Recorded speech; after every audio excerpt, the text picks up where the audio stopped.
But man, I saw this post on Facebook. It said, a salary is a drug that you give to somebody to make them forget their dreams. Ooh-wee. Hashtag be great. Mm-hmm. You're following what you believe you should be doing. It's hard. And right whenever you're about to throw in the towel, some grand offer comes to you to go ahead and solidify you throwing in the towel. Yeah. And then you go for it. Yeah. And right on the other side of that toss was the actual win. I was done with what I was doing and got that offer. And that offer was driving me slowly to hell in a Rolls Royce. And I think that dude failed and chose the wrong one. He met her at some club, some coke or something, drank too much vodkas, too much Jaeger bombs, bro. Saw this chick, she was bad. They got married and the dude fell off. And he had to fall off so he can get his life right and see that, man, dude, what are you doing? If you're gonna say something in the form of correction, say that shit like you say it. Yeah. Don't soft shoe around it thinking that you're gonna get the respect because you said it softy and churchy. I think what it was, she was offended. She saw some chick that looked better than her in public, had a little bit more smack, had the bonnet on, and she's like, I don't like this. I'm fixing the top hat. She went back in her feelings. Guaranteed. We get taught more boy shit on television and then rap albums. All the stuff that we listen to in our rap albums help push like that agenda. That single, forget women. It's bad. If you're like 40 years old and you still want to do that, you're the boy that should have been mentioned in this, not the men. Because men want to get married. Okay. Real men look for companionship and desire that. I think that society allows rappers just to rap to continue to say stupid stuff to hold people down. But whenever it comes up to actually doing something with what you gain, you're not allowed to do it. I used to be able to just sit back and look cute and not say much. Yeah. My circle was seeming to grow. Since you got me all having to speak and all this and carrying on, my circle is deplenishing. A lot of people are running away. So there you go. Because people didn't know that you I don't like this guy anymore. He talks too much. I'm out. Yeah, people didn't know you actually talked. They just thought you made jokes on it the end time.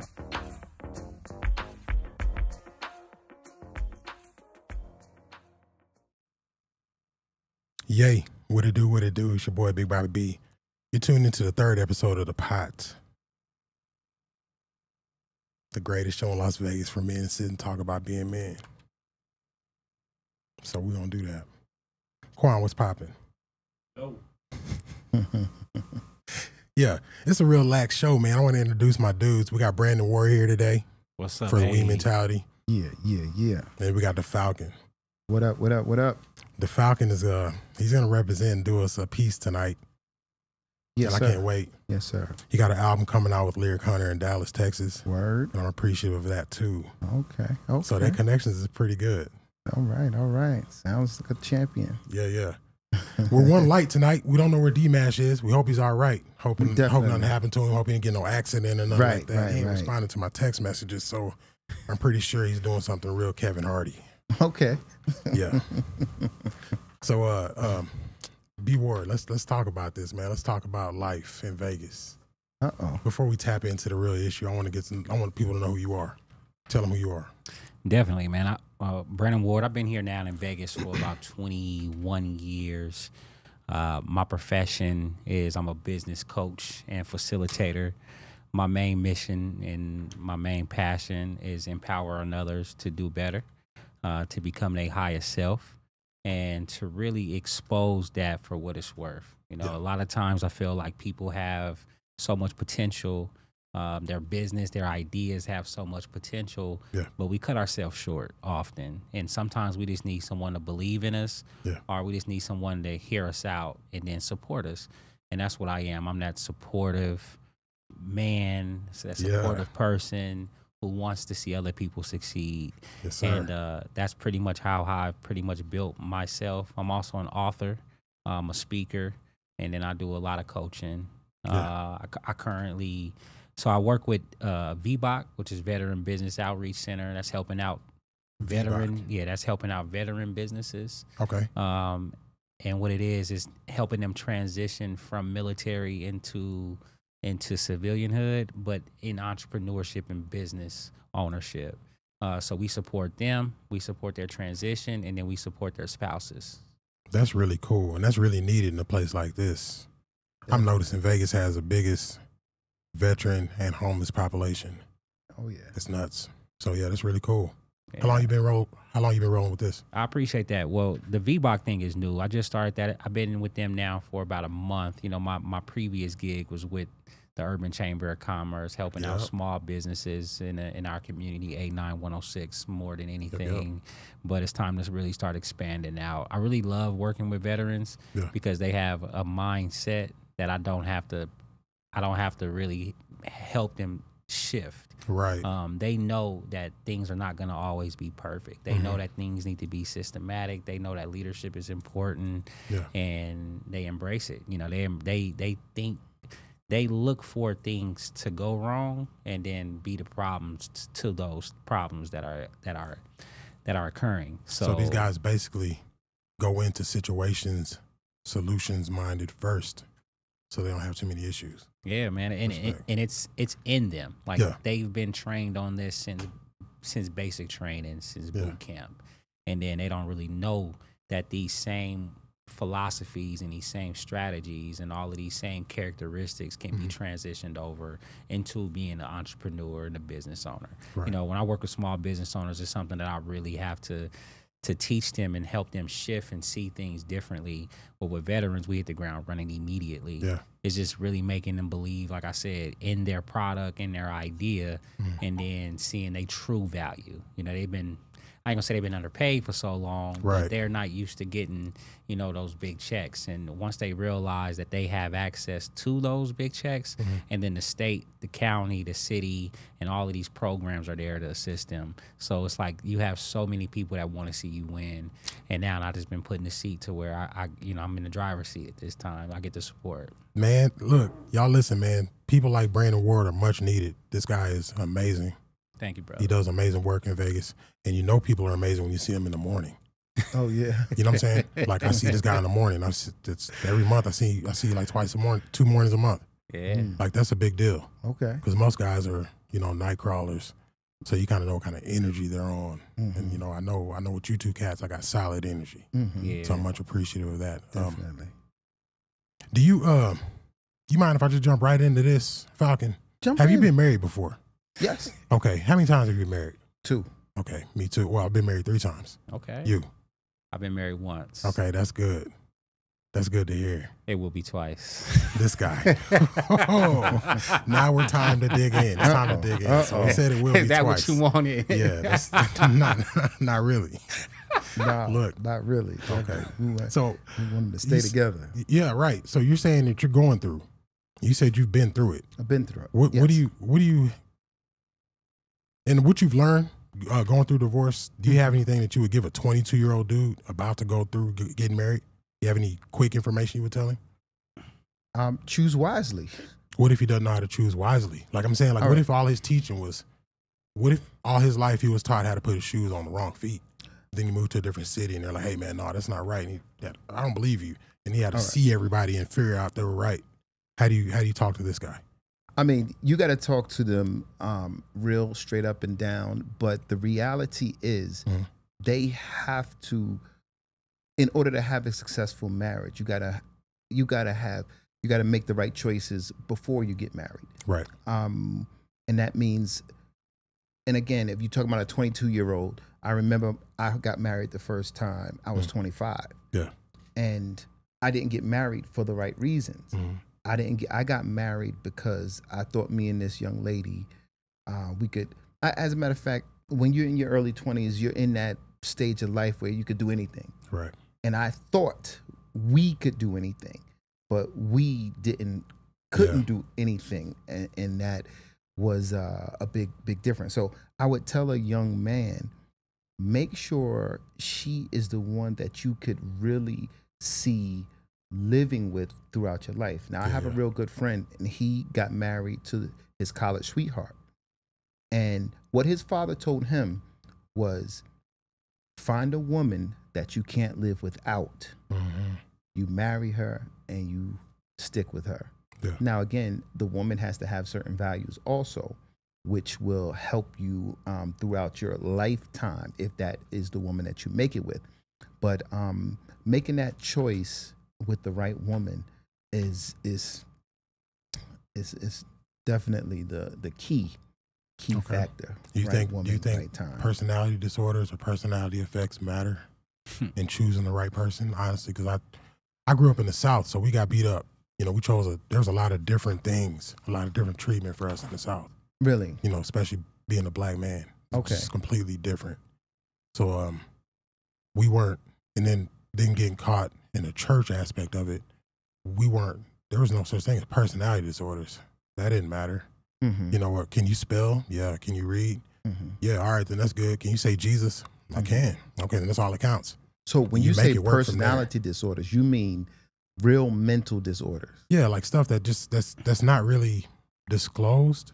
But like, you know, like there's a lot of areas of MPD that are just projected in like murder and like violent crimes. But you don't ever see like the other side of that, where people are actually living with these disorders and making a regular life of it and causing hell on other people. Now, again, that's going to be a time issue, because some things just don't come out in time. Again, my first wife, we got married really quickly. We got married after only knowing each other for 3 months. Yeah, and that wasn't enough time to get to know someone or know what alternative issues she might have had. I didn't find out till 5 years later that there were some real mental issues going on, and that's a big factor. So mental issues contribute to the loss of marriage in a big way. You know, some people say the biggest issue is finance. You know, but mental health is a key in yourself and in your partner. I've watched finances cause mental health problems in my marriage. Absolutely. Like I didn't know about. Absolutely. My first marriage, I was real young, and I listened to a very stupid pastor. I didn't know anything better. Okay. He was a family member. I was super young, 21 or something like that. He hit me down. This old dude I was working with kicked me down with this hellfire and brimstone speech. Of course. So I was like, oh, what is that? What is that? You know, so I got to dig into this, you know, and I dug into it, and I was terrified. Yeah. So I ran to the church quick and just started like trying to, I got to figure this out. So I started dating this young woman from West Texas who I didn't disclose to my cousin whose church I ended up at, all her junk, you know. Well, how did you know that, and did you know it before you got married? What, that she had a bunch of junk? Yes. I knew there was a sufficient amount of junk, but after the marriage, there was a whole lot more. But if he would have, as a grown man, would have, hey man, nah. Because I think that we've lost that. I remember old men who used to be up, nah, young blood, you don't want to, or nah, young man, you don't want to, and they'd walk you away from bad situations. It seemed like that's changed. It's definitely changed, and I think that we need to, again, we need to have a checklist for our young men. Look, certain things, and it's not like this person may be that way forever, but when you're young, if you jump into something so critical, it is a life sentence. Right. It's a life sentence. I mean, it could be a life sentence on you financially. If you have children, if their mental state causes friction where you end up in domestic issues. And like I say, been there. That whole first situation only ended because of that. Right. It's Christmas Day. Right. Over there with my mom. She just started beating on me. She started beating on you. I took her phone. She started beating on me. But like all these things is like, where're the old men at? You know, like, hey man, I see this in this chick. She's a dirtbag. You probably need to walk away. How do you know that? Well, because I've been through this and I see these familiar things. Do you think you would have listened? I would have. I'm that kind of guy. Yes, see, absolutely. I'm different. I don't think that I would have listened. But see, if you would have heard the information right, would it not have pricked you though? Yeah, it probably would have. And see, then later you would have been like, I kind of see that. Then you would have known how to make a better decision. Yeah, I just think that the advice and the counsel has to come from someone that you trust. Yeah. It can't just come from anybody. It has to be somebody who truly has your best interests at heart. Right. The way I look at marriage, man, is I think that the personality thing matters, and it doesn't really have to be disorders. I think it could just be out of order. You know, if you don't know what it is that you want and you don't know how to find what it is that you want out of somebody else, you're just going to take what was given to you. I used to have a problem when I was younger, man. Like any young woman who showed me attention, she used to be able to get me, right? That's how it used to be. She could get you until I started. She could get me, and I was vulnerable. Okay. But now, I started to see the value in who I was, and like as an adult, it's like, you just can't be giving yourself away to just anybody. Right. It's a little bit different, but I think that's what happens when you get married at a young age as well. I was married at the age of 21. Yeah, and then it was right going into my career. It seemed like I make a lot of these vital decisions that's life changing, all at one time. It'd be a big move, it'd be a relationship, it'd be a job, and it'd be something else. Making all these decisions, and I think that we just overwhelm ourselves with certain things. I think when it comes to marriage, people need to know what it is that they truly need. Like if you need a companion, then you need someone that's going to help you to be a companion with you. Some people need to be led, right? Yeah. Some women need to be led, but some men need to be led as well. Some people need sex, right? It's just they have to have it. So you got to make sure that you at least, you don't have to be compatible, but your values have to be aligned. It's like if you a freak and she not a freak, then who's gonna compromise at certain times. And I'm only saying this because we're having man-to-man conversation. Absolutely. And I truly believe that it does have to matter about alignment. The problem is I think that when we get married younger, we're making a decision for a person that we don't even know. And then that we're not even going to be that person anymore. Like 5 years, 5 years from now, I'm going to be a totally different person. So the person that I choose, I better love them, because I need to love them in totality, and no matter what the situation or environment is. Yeah. And I just think that people need to look at that. So you say personality, I teach personalities. So I feel like at certain times you just need to know what you need during what season. And if it is just a season, say that it's just a season. Yeah. The other thing is having realistic expectations. A lot of times we think that things are gonna be all rainbows and and stars, right? But it's not like that. And if you expect that, if you expect marriage to be like that, you're going in it with the wrong mindset. Yeah, I was telling my people that view marriages as they're like in some Walt Disney World. I never think that it's supposed to be any of that. I just know the few things that I need. What part of Walt Disney World? Is it the flying around, or is it the line you got to stand in? Because you got to think about them lines. Yeah. Golly. Well, I've been in situations with all of them. But with what both of you have said thus far still leads back to your point. There's no mentorship. Right.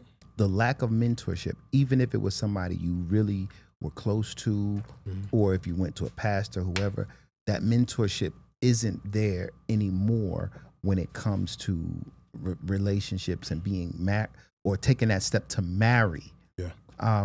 I mean, we could be in relationships, and again, it's still about the timing. So for me, what I found a few things that I know, like I can find out if a woman is compatible with me. Like, what about, how does she feel about children? Right. And then how is she going to parent? What's her faith? Yeah. What's her belief system? If her belief system, and I'm going to use this example, if she feels like you should never spank your child, and the man feels like this is how I discipline, that's a red flag from the door that's probably not going to work. Yeah. Because let's say you're raising boys, and boys sometimes need to be disciplined different than girls, whatever the case may be. And she doesn't like how you're disciplining your son. That's now a big issue, because now she's taken away your, ability to raise a young man in a society where life is detrimental. And see, this is stuff that I think that younger women, it's a must that their aunts and grandmothers teach them to see that. But again, a lot of these young men are not doing it because they are ending up in jail, and now we got this cycle of problematic childhoods, So, when, like, even for you, was there someone that you talked to that convinced you to get married early, or was it just your decision after you turned 18? You ain't listening to nobody. Yeah, there was a conversation that I should have had listened to, but the person who told me it wasn't like a credible person. Like, they wasn't living in that what they were teaching. Like I'll kind of watch them go through their situations, and I'm like, how can you tell me differently? Like, this is how I feel. And at the same time, like, so I wrote this book called The Pain of a Man. And The Pain of a Man? Yeah, I wrote, that's my first publication. And in The Pain of a Man, I kind of discuss a lot of situations that we go through as men. And in that book, there was a lot of red flags that I just ignored. And I really don't know why. Like, I just thought that I knew better. Now, a marriage that lasted 18 years, 19 years, to me, that's successful. Yeah. Like, I don't think everything lasts forever. Right. I just feel like if we couldn't achieve what it is that we want to achieve in 2 decades, then it's time to find something else. But you did achieve. It's like, I see what you're saying on that. You're still winning, man. Even going through right now, I got a buddy who's going through a divorce. He's going through a divorce for a myriad of reasons. They're all pretty trash, but I don't see any kind of growth. I haven't seen any growth in anything they've done. You know, like, and I hear a lot of people like, oh, we'll do stuff for the kids and this and that, but it's like, why is everybody so caught up on doing stuff for another group of kids that are going to be thinking the same way you think? Yeah. That doesn't help society at all. Yeah, it doesn't. I mean, it's like but a lot of us are still thinking like kids. I'm gonna be honest with you, man. Oh yeah, not everybody. I keep a lot of me about kid thoughts, just so I can continue to create. Right. If you don't stay childish in your art, then you won't be able to be successful. But that's it.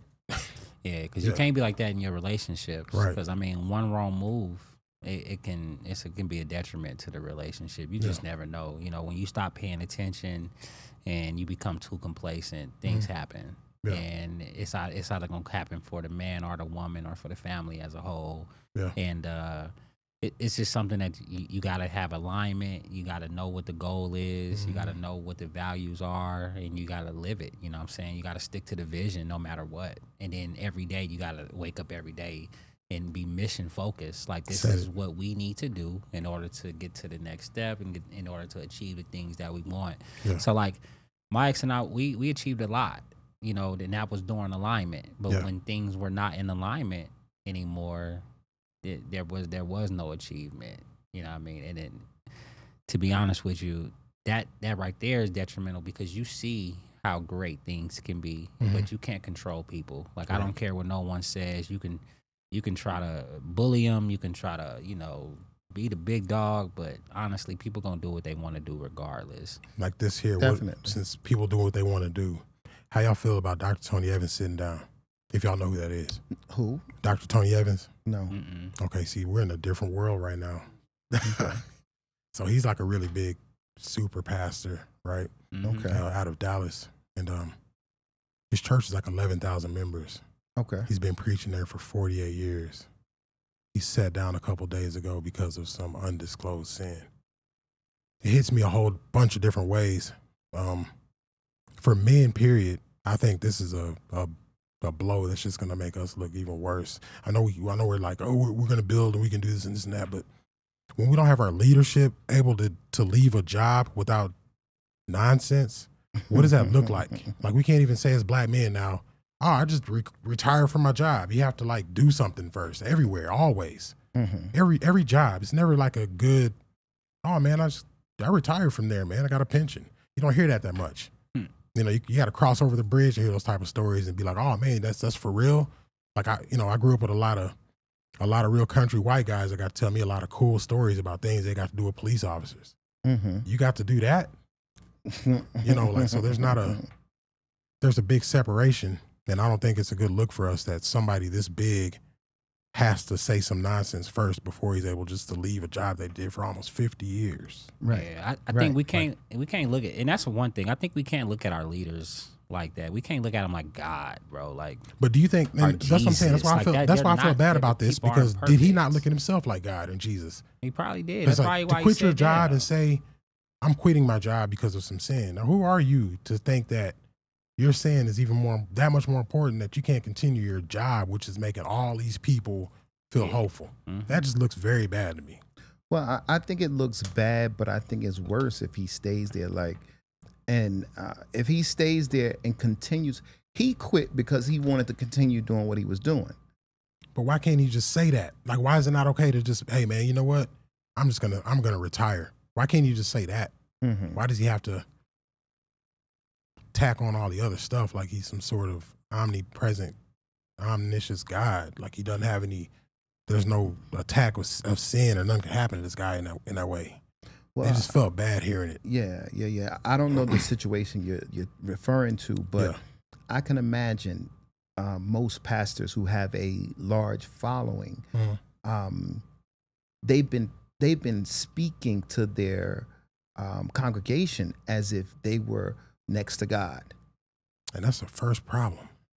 That's the first problem. So if I'm speaking to my congregation like I'm next to God, and then I make this sinful or this huge mistake, well, not even a mistake, if I do the wrong thing, whether it had to be purposely again, because you made the mistake, you made the choice. So he created I made sin. a choice, a bad decision, which I should take full responsibility for, but he's gonna probably try to glass it over with the religion and I was tempted and I did the wrong thing, but the reality is we each make our own choices. Mm-hmm. He made the wrong choice. And why is it not safe for him to live in that space as just somebody who's leading people? Like, you can't make mistakes. Yes, because that's how they sort out who's who in the realm of society.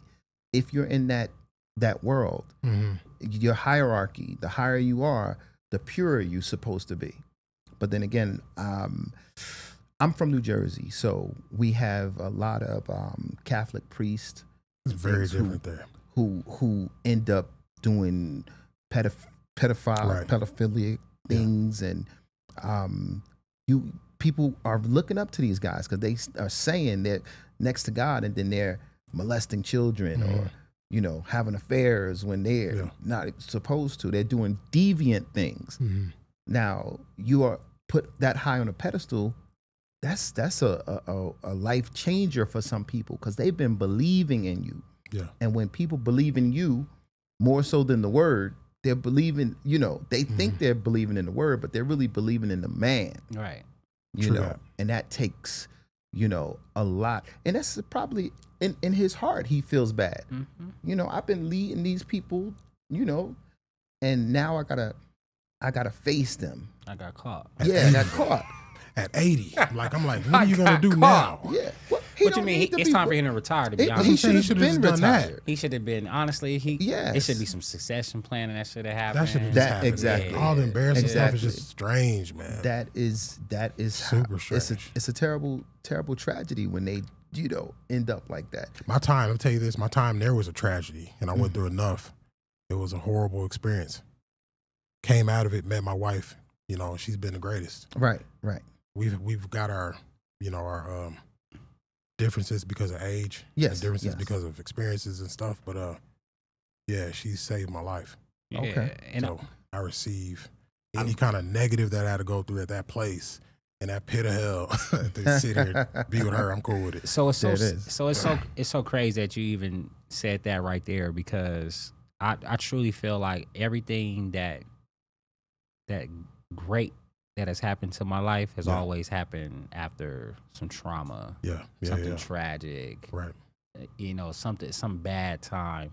Like right now, what gets me up out of bed every day is knowing that there's light at the end of the tunnel. Absolutely. People be like, man, like, how you know it's light there? I could see the light. Like, I can see that light. Right. Or the grass is greener on the other side. How you know the grass is greener? Because it's dead over here. And if the grass is dead over here, it's got to be greener on the other side, right?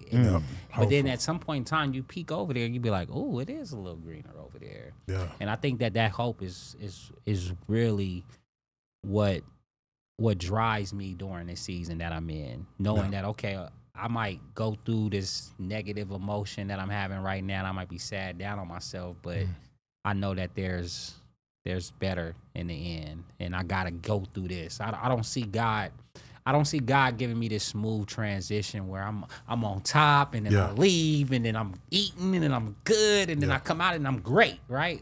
It never has happened like that for me. It's always been like I wanted to give up. You know what I'm saying? I wanted to. When is your birthday? October 25th. I'm a Scorpio, brother. Okay. Scorpio. Yeah, I'm a Scorpio.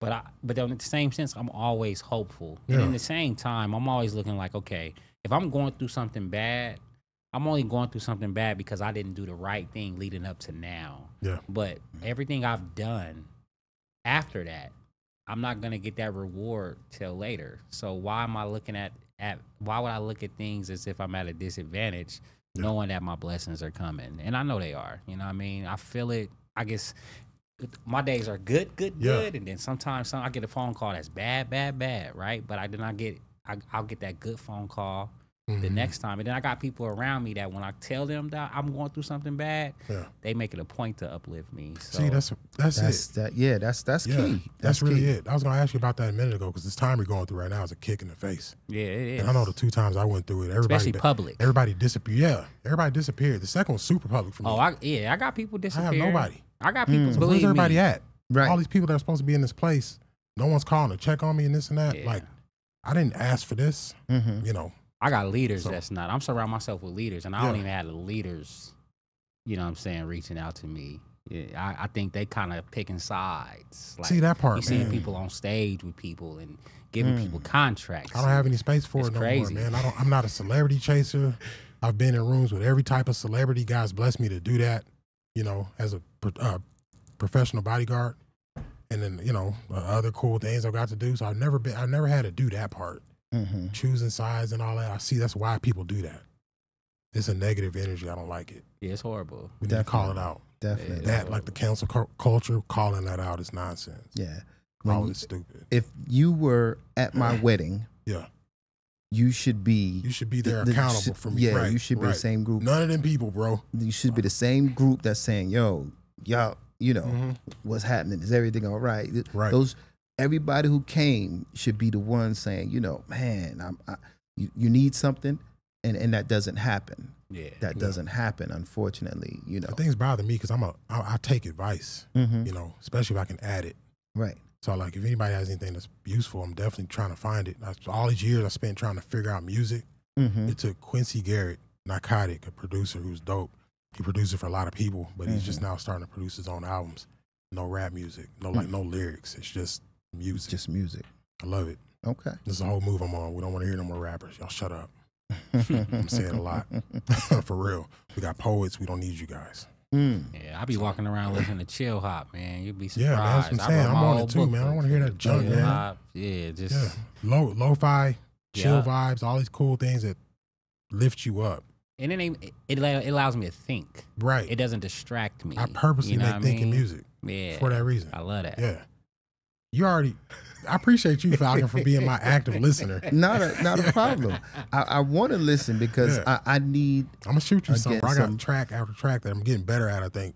But if it wasn't for him, I wouldn't have the knowledge of knowing what to do with this stuff and how to make it sound right. Right. You know. Right. So I mean, he saved my life with that. Yeah, man. We're gonna keep doing it. Saved my career with that, man. We're gonna all keep moving forward, and together we're gonna build. So that's how it should be. Speaking of building, I just want to ask this question real quick. It's off the subject a little bit. Go ahead. Go ahead. BBLs, is this is this the move? Do y'all know anybody who's got into this life? So I was dating this ex, and the crazy thing is when I first met her, and she an ex, so I can talk about it now, and I'm not talking about Tiffany, right? Right. But I remember I first met her and I grabbed her butt and I was just like, why is this cushion back here? It's cushiony. I'm like, cushiony. all right.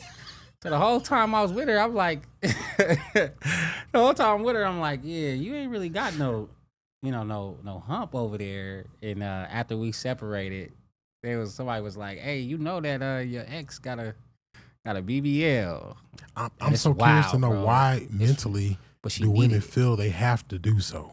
It was like she needed it. I think that was her way of competing, like, you know, and she was a nurse, so she had to have a BBL and scrubs. It was weird, man. She's That's the second nurse woman that I've heard that had to do that. But what do you mean she needed it? Not for me. In her mind, in her mind, she needed. Why it. is that okay mentally for her to feel she needs that? And where is that coming from? I don't know, and I don't even think it's really our because I think they blaming us for this. Like I'm looking at our charts, black men are getting blamed for a lot. I think they're blaming us for this one.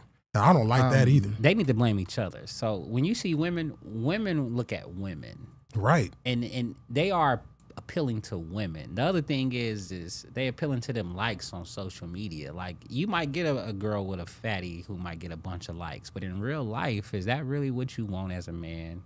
I don't know none of my homeboys walking around we looking for the woman with the biggest booty. Like I don't. Maybe Falcon. I'm playing.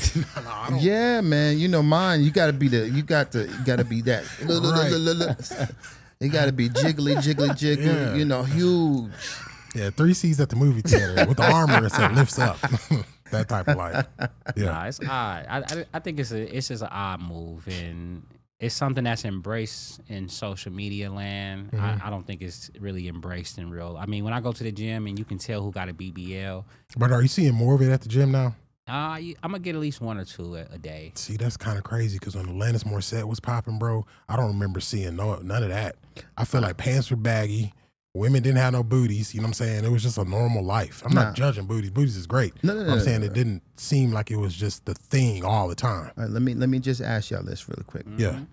Are you ass men or titty men? Ass. I like women, bro. I mean, I'm a cake man for sure. Okay. But, yeah. Okay. All right. So my point is, because I'm a connoisseur. Yeah. I'm a connoisseur of cakes. Okay. I'm gonna say cakes for you. I like cakes, right? Yeah. So I've been studying cakes for a long time. Yeah. And it has definitely changed over the last, I'm gonna say, 10 years. I knew it. Prior to that, even we can go back as far as what's my man, Sir Mix-a-Lot. Mm-hmm. You know, I like my butts round. He was always talking about big butts, but they didn't have like no big butts though. But exactly. It was regular even butts. in that time they were regular. And again, I've traveled the world. Yeah. So I've been to Africa. I've seen the African, butt shapes and table setters. I've been to Asia. I've seen the Asian. I've been to South America. So I've seen, all the different dynamics. Yeah. And just over these, even in Brazil, unless they're fake, they don't have them like they are making them today. Right. And it doesn't make sense to me why this big change has happened. Mm-hmm. Some of them don't even look, it's just the proportion. And again, like I said, I'm a connoisseur, so the proportion has to be right. Certain proportions just don't make sense. Skinny legs. Don't make sense. And I'm like, cakes. Y'all gotta come on. Weird. It just look weird. Now, they have this tribe in Africa, the Hottentot, that have a really huge butt. That's natural. Mm-hmm. But it's just their culture. Yeah. And the women today, when they get it as big as that, it still doesn't make sense. You could see clearly that, the way that shape is, that's a doctor did that. Yeah. And it's just like one of those things where it actually turns me off. And I'm like, come on, I don't want to see that. Yeah, we were in Smith's the other day, man, and 2 ladies in front of us were judging all the BBLs in the store. And there was 3. That's a lot. That walked, in the same store. Same store. Lines be super long. What ethnicity would you seeing with the BBLs? These ladies were Hispanic. I was going to say, so now, I'm glad you said it because I didn't have to say it. Yeah. I'll tell you right now. Like, what? They're what? You go into that community, you see a lot, but they have, you can go to Mexico and find a doctor. So. Right. I've been reading up on that today.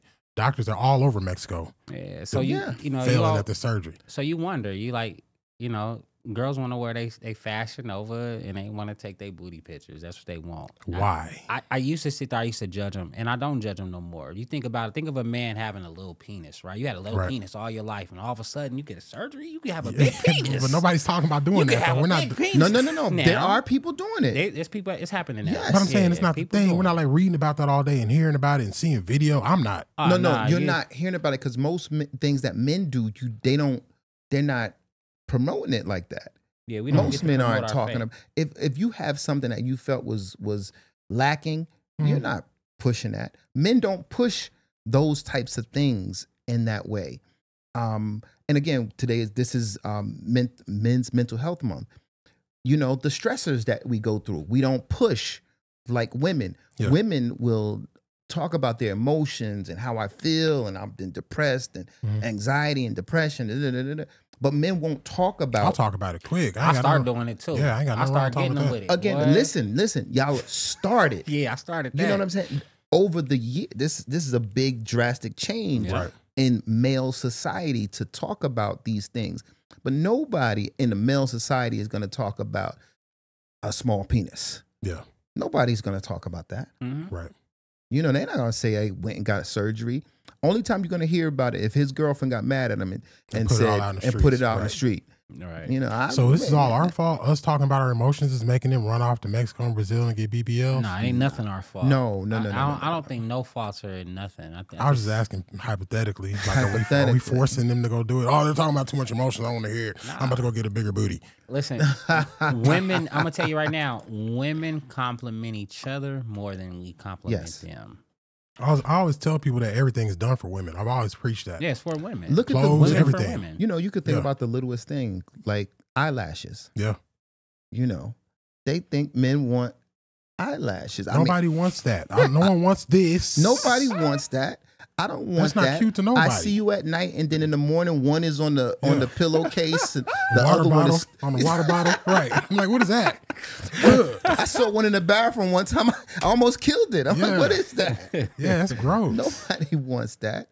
Man, the makeup is makeup overdone. Are we overdoing that? Listen, like I think a natural, cool, I'm a natural scarred up face is beautiful. I'm a natural man. I don't. What are you doing with all that cake and paint and plaster and shit? Now I'm gonna go this far because I'm a historian also. So makeup is one of those things that have been used throughout time by men. No, women too. Oh, right. I mean, if you talk about tribally and you talk about wartime, that's the men. Men did it for purpose, you know. Yeah. But women used it for beautification, even as far back as ancient Egypt or Kemet. Yeah. So it's something that has gone through time, you know. So, but I don't know if it was used every day. I don't know if it was used like this, though. I feel like it was a statement before. Now it's like a way of life. It's like a way of life. Who is this chick? Who are you? When you see him take it off, who is that? That's scary. I don't That's date social media. Hey, boy, filter face. I stopped social media. I don't date women who wear makeup and stuff that thick like that. I mean, a little eyeliner, maybe a little lipstick, stuff like that. Take all that makeup off and have a wood. Exactly. You can't even tell. That's a guy. Look, my thing is, if you take off that makeup and you got all this dry, spotty stuff all over your face, then that is what it is. It's the makeup causing and you can only fool, but it's not even fooling people. It's like, let me try to look my best that day. You know, I think it just depends, right? And it just depends on who you are as a man. There's some men that are gonna embrace that. I used to think the same thing about fake boobs, right? You think, wow, you get them big old fake boobs, right? And then you got the shirt on that got to always come down and show the cleavage. Yeah. But they've been doing this for the longest. I got mad love for the current space that things are in. You know, black women were not valued like they are valued now. And they were, I mean, this thing has been beautiful all our lives. And the people used to frown upon black women for having it. Now you got everybody want a booty. Right? Everybody want one. Everybody's trying to be black, and all black women are trying to be everybody else. I ain't gonna say they trying to be black. They just want black features. They just want black features. And again, I'm gonna take it here too. All black women ain't always have a big booty. It's not like they don't all have big booties. Right. Not even on the continent of Africa. Yeah. I know some Nigerians and some Tanzanians and some Ghanaians who are skinny with flat butts, and it ain't got nothing to do. Just whatever your family genes happen to be might get that shape. Yeah, my family's bootied. I come from a very Texas bootied family. Okay. So like they all got it. So it's never been a thing to me. It's like whatever, it's cake. Right. You know. It's a butt. Yeah. Yeah, whatever. So yeah, I feel you. See, that's the whole thing too. They tend to look at certain people within our culture and say, yeah, that's what everybody who has started that. it? Who made it the standard? Because these ladies are making themselves sick over this, man. I saw a bunch of videos today. Again, like this is sick hospital, laying there getting stuff taken out. Right. This is definitely now that social media has shrunk the world so much that you could see everybody from everywhere. Yeah. And that one model that they put up and says this is the standard, or this that one movie that showed, you know, a woman with that perfect shape, you know, sets the standard. So it makes everybody go crazy. Makes everybody go crazy That's around insane. the world. Now, you know, certain people in certain cultures don't have it. So then when they get it, now it's, oh man, now Rick Ross it's a did it to everybody too, though, so I get it. Rick Ross? What Rick Ross do? As soon as whenever he came out, you know, left the prison or whatever, and then grew the beard. Black beard spray was the biggest selling thing on the market. Everybody collar was black thanks to that Joker. So you thought it was him? I'm saying he's one. Yeah, I think he brought that back out again, like to make it a thing, and it's been moving. Do you know anybody who personally who has a BBL or breast implants? Do you know people personally? Yeah. Yeah. And do you talk to them? No. Never asked them about No, I it? don't, man. It's my buddy's wife did it. He's been talking to me for about a year about it. He's been upset about it. Oh, way upset about it. Wow. Like she ran off and did it in Miami without telling him. You know, he's just. Is that a deal breaker? Absolute. Yeah. Okay. It broke it. You know the story on DC Young Fly's wife, right? Yeah. Nah. Yeah, that's what she died on the table. Oh, on the table. Really trying to go getting be somebody else. Like, why can't you just be you? Oh, but didn't Kanye's mother die shortly after having plastic surgery? I did not know that either. This is true. Oh, okay. She had lipo. Okay. Oh, yeah. man. Yeah. Yeah. Yeah. So, you know, I was telling you how I noticed that God always puts me through hard times before I reach this pinnacle moment in my life. Yes, sir. I've never been able to take a shortcut. Mm-hmm. I've never been able to buy something that enhance that. Even if I did pay for something, I paid for access to learn, to read, right? Yeah. I've always had to do the work. Yeah. Even like the body I have now, I have to work out 4 or 5 times a week in order to obtain what I have. I took last week. I was 2 days in the gym. I felt horrible. Oh, because you were short. Because I didn't do what I normally do. Yeah. And I feel like people find these shortcuts and they take these shortcuts, and it's like, how long is that shortcut gonna last? It's not. Right. Now you start seeing these people dying. You see these people get sick. You start seeing these big surgery pimples, and then at the same time, you know, people want these surgeries done, but they don't realize that if you really want to get it done to the level that you saw it, you got to pay $25,000. Yeah. But you're gonna find a guy out in DR who can do it for $5,000 behind a van. You're going to go do that 5. And it's just crazy, them stories. I kind of dipped down that rabbit hole at one time to go see what was going on. Yeah. It's sad. What, it's pretty sad. You went, and you had to dip going through mental studies and all that. So, going through the BBLs, just going down that rabbit hole and seeing what people go through. Like, if you go online, you can see a lot of people do documentaries on their experiences. Yeah, there's a lot of nasty stuff. Falcon, you about to go up. Okay, no problem. Yeah. That's no issue at all. We ready.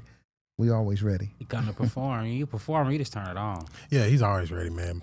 Everywhere. Falcon's on point. And I appreciate you guys chopping it up with me, man. It's the little things I just want to know about, talk about with my art friends. Yeah, no problem, man. Appreciate y'all, man. Falcon. You caught me off guard with that BBL question. Well, no, I really wanted to know because I wanted to segue into the whole makeup talk because it's a big deal now and I don't like it. Yeah.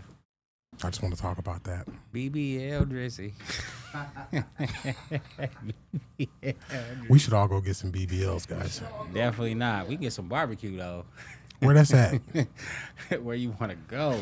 Man, we can travel to Kansas City. I'm with it.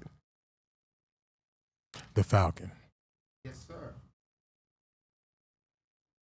Your life, your world, bruh. Do it. 7 minutes. You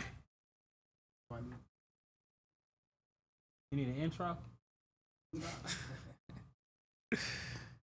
Want me to do it right now? And next on the mic, we got the Falcon. I don't know the name of the track.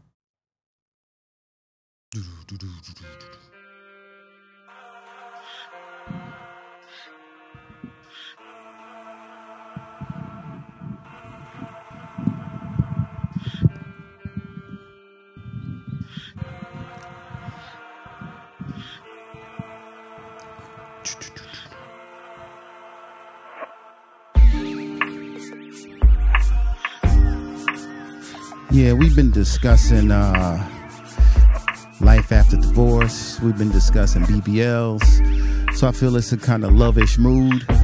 So let's talk about love.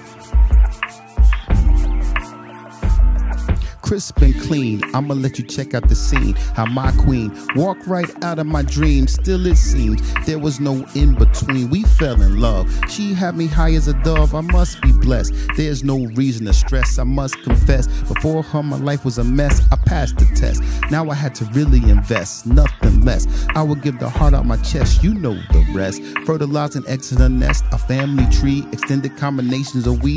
Unity for poisonous society. The antidote. Spirituality, venomous darts. They tried to keep us apart, but we were smart. Africa still fills our hearts. We played our parts. Compliments from the start. No easy road. You have to work till you're old. Keep control. A love like this is untold. You never fold. If you keep your heart in the goal, communicate. If you want to get that date, communicate.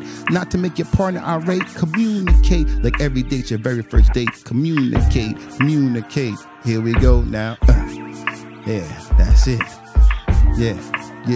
Communicate, y'all. Hey. Thank you very much. Thank you very much.